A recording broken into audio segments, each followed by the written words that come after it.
Bom dia, Júlia, tudo bem? Vamos lá começar mais uma aula, né?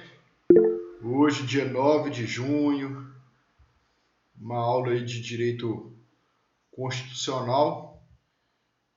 Vamos começar pela apostila. Nós paramos na parte do idoso, né? Lá embaixo.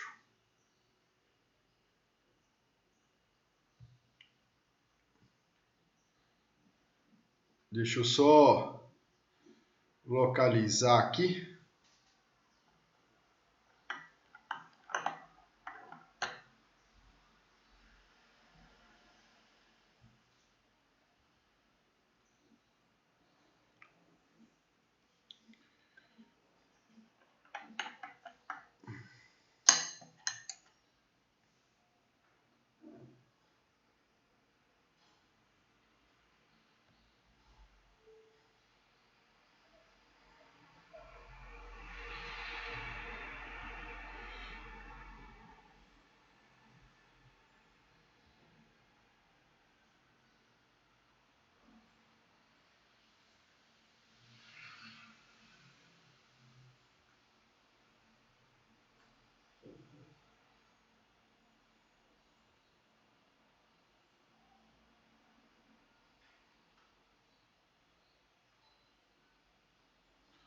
Então nós paramos aí na página 82, né? A gente vai fazer um estudo aí de noções sobre o Estatuto do Idoso, que é a Lei 10.741 de 2003. É uma lei que tem uma aplicação prática muito grande, né? Por quê? Porque sempre está tendo alguma questão que envolve idoso, né? Seja aí no âmbito familiar, questões de violência, de abandono, maus tratos, né? Ou sejam questões também correlatas a empréstimos, né, consignados, que eles são alvos aí de situações de golpes, né? São literalmente, o nome é golpe, né? São alvos de golpes com essas questões correlatas a empréstimo consignado, golpes em todos os sentidos, né? Seja em desconto em folha de pagamento que eles não efetuaram, né?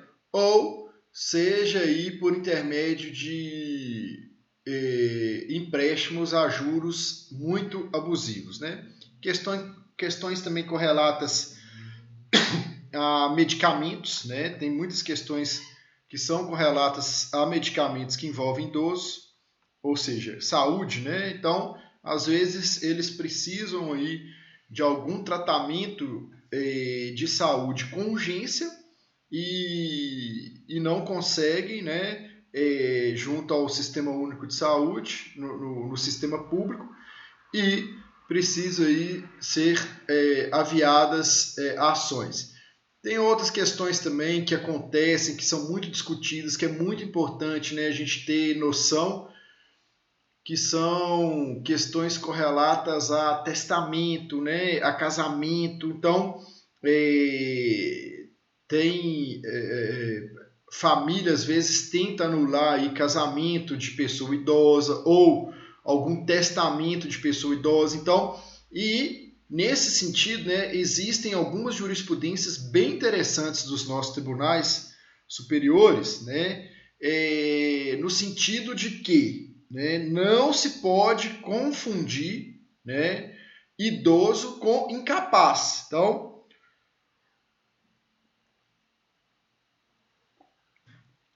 os nossos tribunais têm entendido aí que o simples fato da pessoa ser idoso não possui aí o condão, né? Não induz aí necessariamente a nulidade do ato, não, né? Tem que comprovar aí a incapacidade da parte também, tá? Então a gente começa aí na apostila, né? A introdução fala, né? Aos poucos a pirâmide etária brasileira vai se invertendo, embalada pela queda da natalidade, desenvolvimentos tecnológicos, avanços da medicina e, por incrível que pareça, pela melhora na qualidade de vida, favorecendo o crescimento do número de idosos que, ao final da primeira metade do século XXI, representará cerca de 15% da população total, segundo estimativas oficiais do século XXI.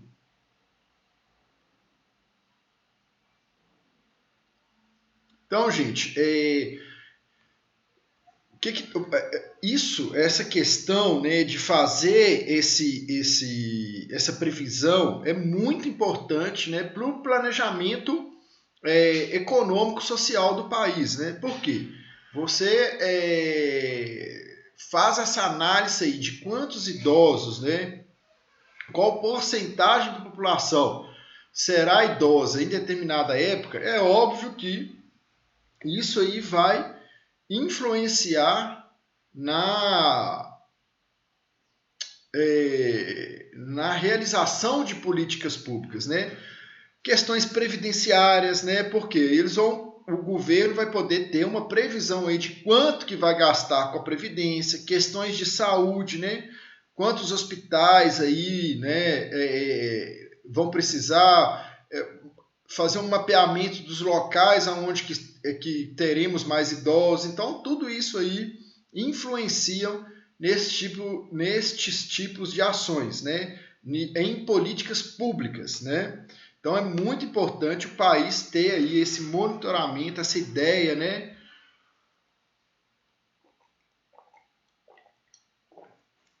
essa noção, tá? Então, o advento do Estatuto do Idoso representa uma mudança de paradigma, já que amplia, né, o sistema protetivo dessa camada de sociedade, caracterizando verdadeira ação afirmativa, né, em prol da efetivação da igualdade material. Então, olha só, tudo que a gente, né, um parágrafo aqui com 3 linhas, que retrata muito bem essa questão, né, sobretudo aí numa perspectiva constitucional, né? Então, a gente vê que essa proteção ao idoso, ela encontra o seu fundamento na Constituição, ela é regularizada com o advento de uma lei específica, né, para ampliar esse rol aí protetivo, né, buscando uma efetivação da igualdade material, né? Então, quando, né, a gente disponibiliza aí, por exemplo, o transporte gratuito no sistema público de transporte aí para os idosos, qual que é o objetivo, né, em última análise, dessa ação, né? É fazer com que este idoso que recebe, que já está aposentado, né, que recebe a aposentadoria aí, muitas vezes insuficiente para cobrir os seus recursos financeiros, né, sobretudo com saúde, ele possa, né, se locomover pela cidade, buscando a igualdade material, né? Ou seja, ele que já deu muito pelo país, agora ele vai andar, né, entre aspas, de graça no ônibus, né? Justamente por quê? Porque buscando, né? Justamente buscando o quê? Buscando essa igualdade material, né? Fazer com que uma pessoa que já deu muito pelo país e que agora vive aí de uma aposentadoria, igual eu disse, né, no nosso país, insuficiente para cobrir os gastos, que a grande maioria dos aposentados são aposentados com salário mínimo. Então, o objetivo dessa questão, né, desse exemplo que eu estou dando aqui, do transporte público gratuito para o idoso, é justamente uma ação afirmativa, né? Ou seja, o Estado criando ali uma lei, né, uma ação positiva falando, eles vão andar de graça, né, em prol da efetivação do direito material, né? Então, quais são os aspectos aí mais relevantes, né, da Lei 10.741, também conhecido como Estatuto do Idoso, né? Aí a gente vê aí que é uma lei que de outubro de 2003, ou seja, ela entrou em vigor aí, né, aproximadamente 15 anos após a Constituição, né? Então, ou seja, é uma lei que está absolutamente, completamente de acordo com a Constituição, né? Foi feita aí já sob a égide da Constituição, né? Fundamentada na Constituição. Isso é muito importante, né? Por que é muito importante? Porque vai abranger aí esses valores constitucionais, né? De proteção da dignidade, né? De acesso à moradia, de acesso à saúde, transporte público, né? Óbvio, né, gente, que tratando-se de Brasil, né, infelizmente a gente ainda, né, nós não temos aí a efetivação dos nossos direitos. O que isso significa? Nós temos muitos direitos que apenas figuram no plano formal aí, né, só nos livros, né? Na prática, a gente sabe que infelizmente não é bem assim, né? Não é bem efetivado, né? Então, quem é a pessoa idosa para fins de aquisição de direito? Aí, gente, é uma outra questão que está tendo muita discussão hoje em dia, né? Falta coerência quanto à sistematização, que traz certa dificuldade no que tange a interpretação e aplicação das normas referentes aos idosos, né? A Lei 8.842, de 4 de janeiro de 94, né, que dispõe sobre a Política Nacional do Idoso e dá outras providências, considera a pessoa idosa aquela com idade maior de 60 anos. O Estatuto do Idoso, na mesma linha, prevê a idade de 60 anos, né? Só que aí vem, né? Alguns direitos exigem dos idosos uma idade mais avançada, como, por exemplo, o direito à gratuidade no transporte público, que exige idade mínima de 65 anos, né? 65 anos também é a idade exigida para obter prioridade na tramitação de processos judiciais, né? A Lei de Organização da Assistência Social, que trata aí, né, que é uma questão também que tem muita aplicação prática, né? Trata aí do benefício da prestação continuada a idoso carente e sem renda para se manter ou ser mantido pela família, né? A idade fixada foi de 67 anos, né? Mas com a entrada em vigor, a idade do Estatuto do Idoso passou a ser de 65 anos. Ou seja, o que está querendo dizer aqui, né? Que a depender aí da situação, né, a idade a ser considerada vai ser 60 anos, ora 65 anos, tá bom? Então, é bom ter essa ideia e essa noção, porque a depender aí daquilo, né, que se estiver sendo pleiteado, né, então, vou pleitear acesso à justiça gratuita. Desculpem, a tramitação prioritária na justiça. Qual que é a idade? Aí a gente viu aí que é 65 anos. Transporte coletivo, mesma coisa, né? LOAS também. Agora, outras questões, com 60 anos já é suficiente, tá? Então, qual que é o significado do jurídico do Estatuto do Idoso, né? São 118 artigos, né? Eles formam aí, muito interessante, né, um guarda-chuva de garantias legais, né? Ou seja, é um instrumento ali de proteção das garantias legais, né? Infelizmente, é como se fosse, gente, um pleonasmo, né? O que é isso? Por que eu falo pleonasmo, né? Repetindo questões que já estão previstas aí na Constituição, mas aí precisou de ter uma lei específica, porque no nosso país tudo tem que ficar muito esclarecido, muito claro, né? Então, é nesse sentido aí que é o significado jurídico do Estatuto do Idoso, tá? ele, olha, garantia da dignidade da pessoa humana. Aí, aqui é muito importante, né? Essa questão da dignidade humana, né? Que é uma palavra hoje que está na moda, né? O que significa quando se fala em garantia da dignidade da pessoa humana, do idoso, né? A gente tem que analisar, não é só do idoso não, né? Quando a gente fala de garantia da dignidade da pessoa humana, a análise tem que ser feita aí sobre duas perspectivas, né? Na perspectiva objetiva e subjetiva. Então, na perspectiva objetiva, é conceder ali acesso a questões materiais, né? O que isso significa? Questões materiais é o quê?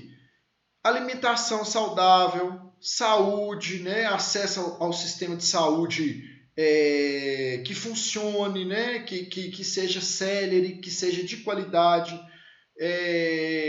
acesso aí a uma moradia de qualidade, ao lazer, essas questões, né? É dentro dessa perspectiva aí, né? Agora, na perspectiva subjetiva, o que significa a proteção da dignidade humana, né? Conceder ao idoso aí a oportunidade dele ter a sua autonomia, né? Então, quem aí tem idoso na família sabe muito bem, né, como é que funciona, né? Eles precisam ter ali, eles possuem ali, né, os seus hábitos, né? Então, às vezes gostam de ir por exemplo, num forró, né? Ou ir na pracinha, ou ir num bar, na feira no final de semana. Então, tem que ter tem que conceder a eles essa autonomia para que eles possam, ao final da vida, né, fazer ali as coisas que eles eventualmente gostem de fazer, tá bom? Então, é nesse sentido aí que a gente tem que fazer essa análise aí das garantia, da garantia da dignidade da pessoa humana do idoso, tá?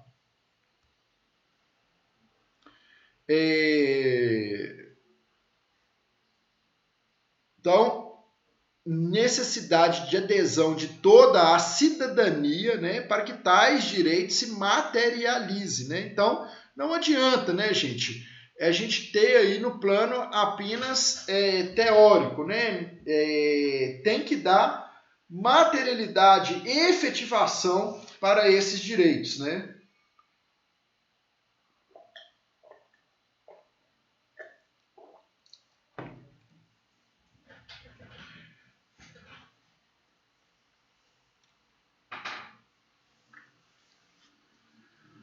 Então vamos lá. As garantias fundamentais. Os direitos fundamentais do idoso estão elencados no capítulo 1 ao 10º do segundo título aí, né, do Estatuto do Idoso. Capítulo 1 do Estatuto cuida em seus artigos 8º e 9º do direito à vida, onde o envelhecimento é tratado como um direito personalíssimo, né, ou seja, próprio da pessoa ali, né, inerente ao ser humano, né?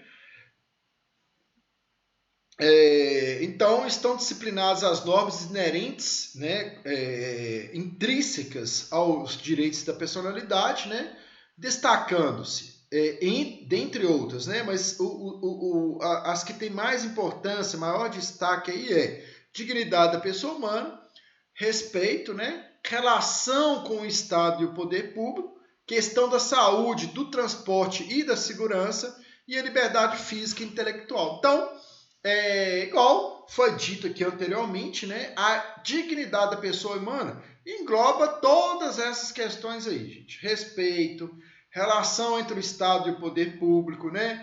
Questão da saúde, transporte e segurança e liberdade física e intelectual, tá? Os direitos da personalidade, como a gente já sabe, né? Vocês já devem ter estudado isso aí lá em direito civil, na parte geral do Código Civil, né? Eles são irrenunciáveis, irrestringíveis e inalienáveis, né? não há possibilidade de renunciar um direito da personalidade, né? Não há possibilidade de restringir um direito da personalidade e muito menos alienar, né? Alienar significa aí negociar, né? Vender, alienar, é nesse sentido aí, né? Então, ó, o artigo 9º, eu vou ler aqui o artigo 9º, né? Então, ó, desculpe, no tocante à proteção do idoso referente à sua dignidade, os idosos devem ser protegidos do que chamamos de direitos sociais, passando estes a ter prioridade no atendimento das políticas públicas, saúde, educação, moradia e transporte, né? Então, nós, gente, nós que estamos mais jovens, né? Sobretudo vocês, alunos, né? Você, principalmente, né, Júlia? A sua geração aí tem que começar a enxergar o idoso, né? Dentro dessa perspectiva de cuidado, né? E saber o quê? Que se Deus quiser, né, é o objetivo de todo mundo chegar um dia a ser idoso também, né? Então, nesse sentido aí que a gente tem que enxergar aí o idoso, dentro dessa perspectiva, né?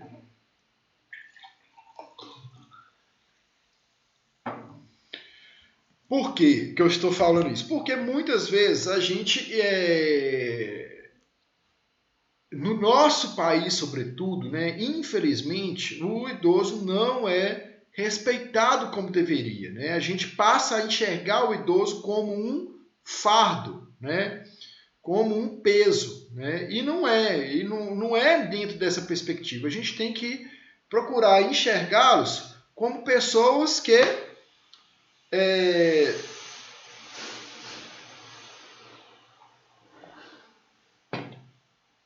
contribuíram aí para o desenvolvimento do nosso país, né? Que contribuíram aí para o desenvolvimento do nosso país, que ajudaram aí no progresso, no desenvolvimento do Brasil, e agora, né, eles merecem ser tratados com todo o respeito do mundo, ter uma vida digna e tranquila aí. Nesse sentido. Então, o artigo 9º do Estatuto do Idoso fala, né, esse artigo aí ele é bem abrangente, né?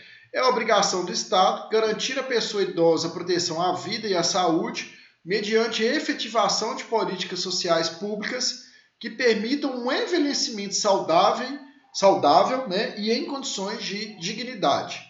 Se é dever do Estado, conclui-se que a omissão de tais obrigações ensejam medidas energéticas, né? Como a instauração de inquérito civil para a celebração de termo de ajustamento de conduta, propositura de ações civis públicas, mandado de injunção e tantas outras medidas cabíveis, né? Ou seja, quando, né, eventualmente o Estado estiver sendo aí omisso, né, ou seja, não estiver realizando, né, essa obrigação de garantir à pessoa idosa a proteção à vida e à saúde, né, existem na nossa legislação inúmeros remédios processuais aí aptos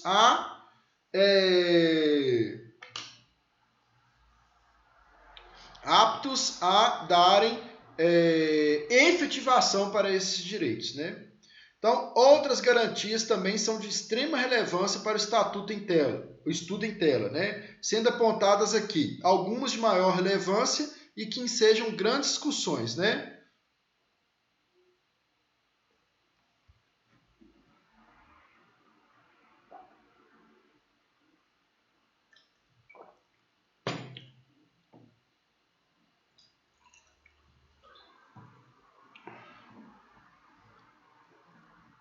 Então, vamos lá. O atendimento preferencial e imediato junto aos órgãos públicos e privados que prestam serviço à população, né? Exemplos, bancos, correios e outros órgãos públicos, né? Então, é uma questão, né, gente, que às vezes a gente reclama. Eu mesmo, às vezes, eu vou na lotérica, né? E chego lá e tem a placa lá, caixa preferencial para idoso. E os idosos, eles brotam, né? Aí você tá lá na fila, na hora que você acha que vai te chamar, um idoso, idoso, idoso. Então, mas a gente entende, né, que realmente deve haver aí esse atendimento preferencial. Infelizmente, os bancos né, em busca aí de lucros bilionários, né, a gente vê aí todo o final do ano, agora eles até pararam de mostrar isso, anunciação, quando os bancos anunciam aí os lucros líquidos anuais, a gente vê aí que é coisa de bilhões, né? Por quê? Eles colocam lá 3 caixas para atender 100 pessoas, né? E um do caixa preferencial. Então acaba irritando todo mundo. Mas isso aí é um problema do banco, né? E não do idoso, né?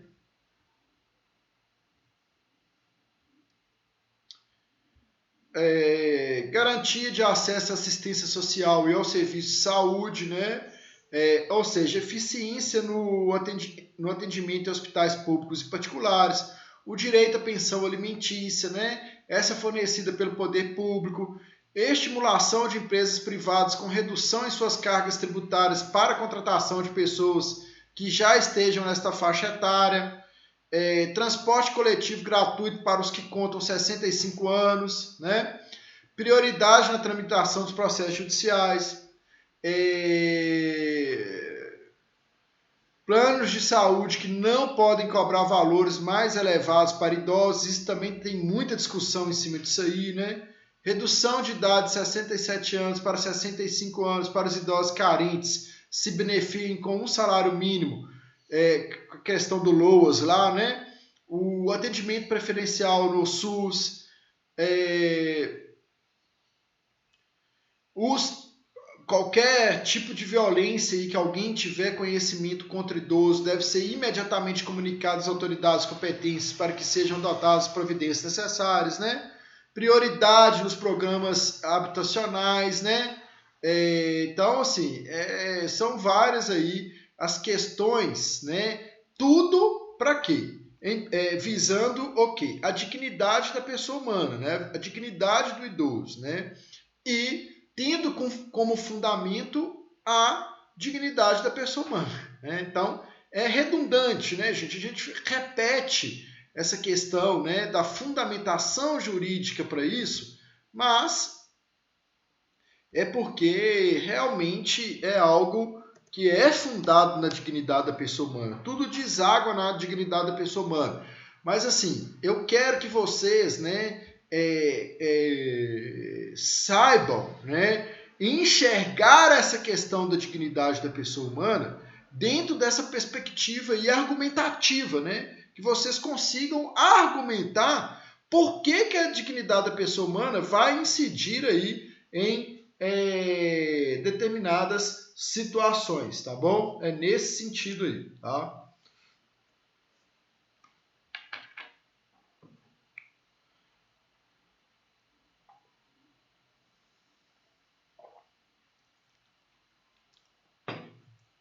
Então, medidas específicas de proteção.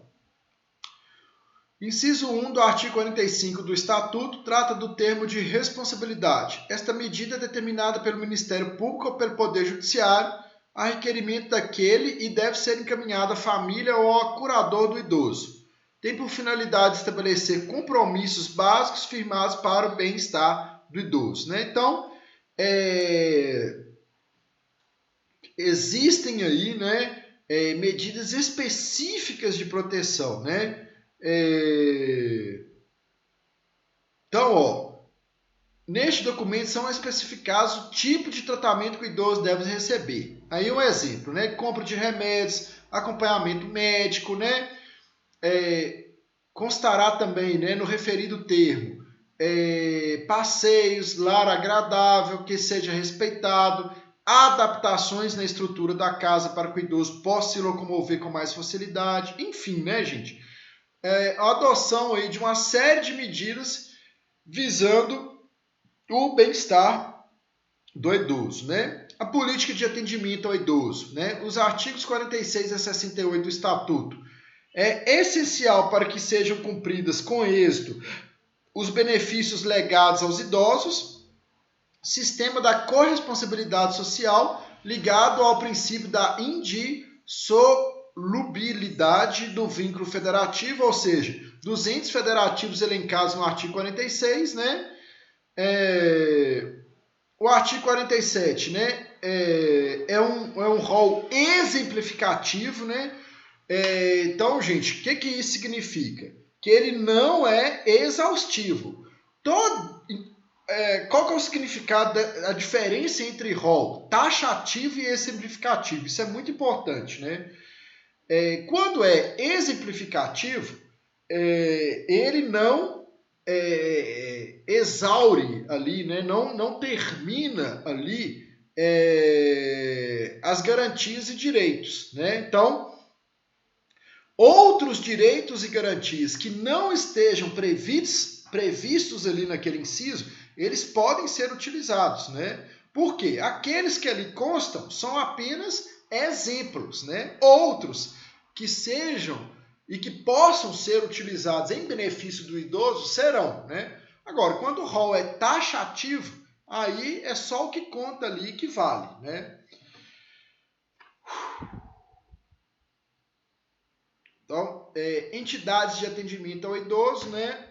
As entidades governamentais e não governamentais responsáveis pela assistência aos idosos deverão inscrever seus programas de atendimento à terceira idade junto ao órgão competente da vigilância sanitária e ao Conselho Municipal da Pessoa Idosa. Caso este conselho seja inexistente, a competência será do Conselho Estadual ou Nacional da Pessoa Idosa, onde são especificados os regimes de atendimento, respeitados os requisitos dos incisos 1 ao 4, né? Também serão observadas as normas da Lei 8.842, a Política Nacional do Idoso, né? Obrigação de cumprir as exigências contidas no artigo 50 e seus incisos. Uma das obrigações mais relevantes é do inciso 1, que trata da celebração de contrato escrito para prestação de serviço idoso, né? Então, gente, sempre que essa questão aqui que dá muita discussão, sobretudo nessas questões aí correlatas a empréstimo consignado, né? Por quê? Os bancos, eles não apresentam um documento escrito, assinado ali pelo idoso, né?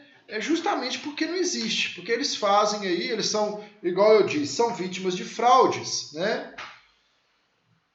Então, é nesse sentido aí que acontece essas questões. Então, é feito esse pedido aí para que haja um contrato por escrito justamente para resguardar o idoso, né?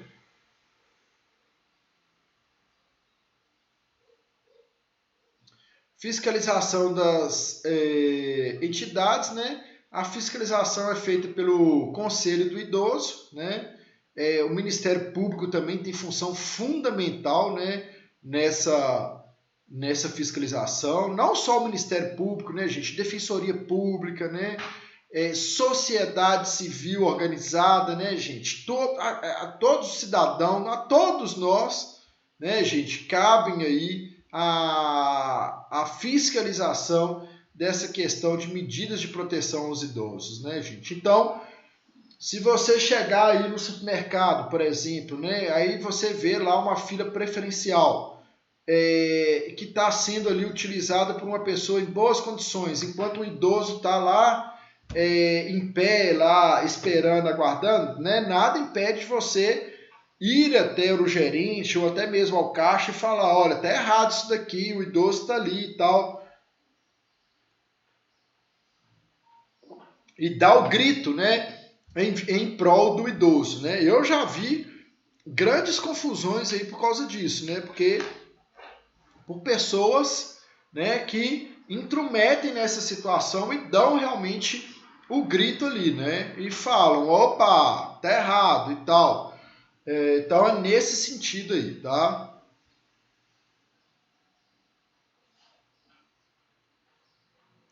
Procedimentos para imposição das penalidades originadas das infrações administrativas, né?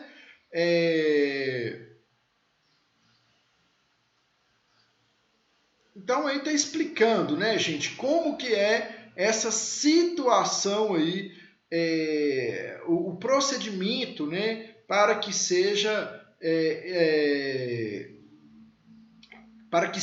né, analisadas as penalidades originadas das infrações administrativas contra idosos, né? Tudo isso está previsto lá no Estatuto do Idoso. Então, gente, assim, sobre essa questão do Estatuto do Idoso, para fechar aqui, né, essa lei, esse Estatuto do Idoso, ele é ancorado, amparado, fundamentado na Constituição Federal, né? Tem muita aplicação prática, então é muito importante vocês derem uma lida nele, né? Saberem ali onde que estão ali os principais artigos e assim, toda questão correlata que for levada até você de cunho jurídico que envolva idoso, a primeira coisa que você tem que ter em mente, Estatuto do Idoso, né?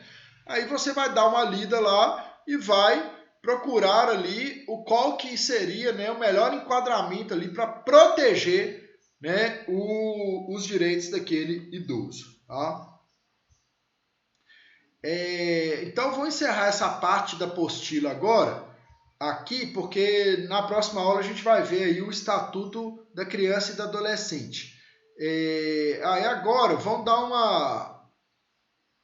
uma analisada nessa segundo trabalho nosso aí, né, que estava para entregar hoje, né?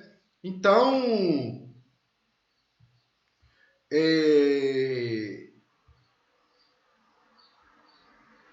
inclusive a Júlia, né, que está presente aqui, ela falou lá no grupo, né, Júlia, para o pessoal que tinha o trabalho e tal para entregar, né, nos mesmos moldes do trabalho anterior, né? Você fez o trabalho, Júlia? Gostou? O que você achou do artigo? Quer comentar alguma coisa? Tá podendo falar aí?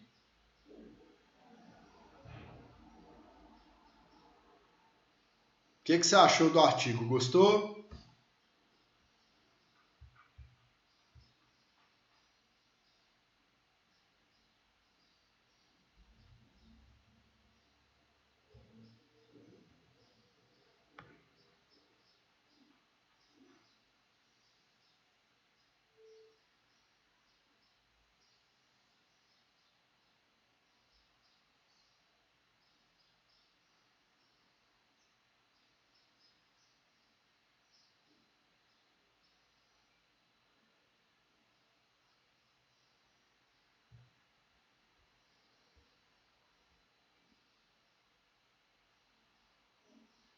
Ah, exato. Isso é muito bom, entendeu? Realmente o artigo é um tanto quanto complexo mesmo, mas o intuito é justamente esse, né? Fazer com que vocês fico muito feliz, né, de escutar isso aqui, né?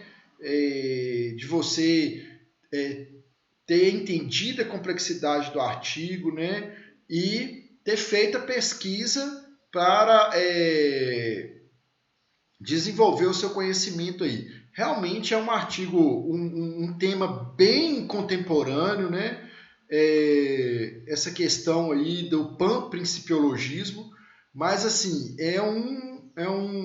por outro lado, é um tema que tem sido muito, muito, muito utilizado aí, sobretudo em discussões de âmbito constitucional, né? Que envolvam aí temas de constitucional,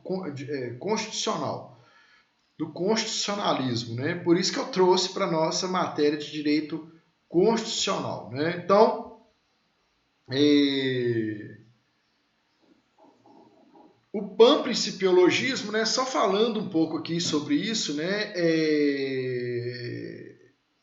É necessário prévio para o entendimento da questão do panprincipiologismo, é necessário breve entendimento sobre a influência dos princípios no positivismo jurídico, né? Então, o panprincipiologismo passa aí por essa questão do novo constitucionalismo, ou seja, antes, depois que o direito foi positivado, né, foi escrito, Aí surgiram os princípios, né? E a princípio, né, era o enquadramento da lei ali, pronto. Não se utilizavam os princípios para decisões judiciais. E sobretudo com o novo constitucionalismo, os princípios passaram a ter aí uma força muito grande, né, no ordenamento jurídico. Aí a crítica é exatamente sobre isso, né? Sobre essa questão aí principiológica, né? Sobre o papel do princípio na interpretação do direito, né? Mas eu fico feliz, né, que o depoimento só da Júlia aqui, né? Mas assim, eu tenho certeza que essa turma, os outros alunos também fizeram da mesma forma, pesquisaram aí. Então é isso, vou encerrar a aula por aqui e na próxima aula a gente vê o Estatuto do Idoso, tá? Então, até mais, fiquem com Deus aí, tá?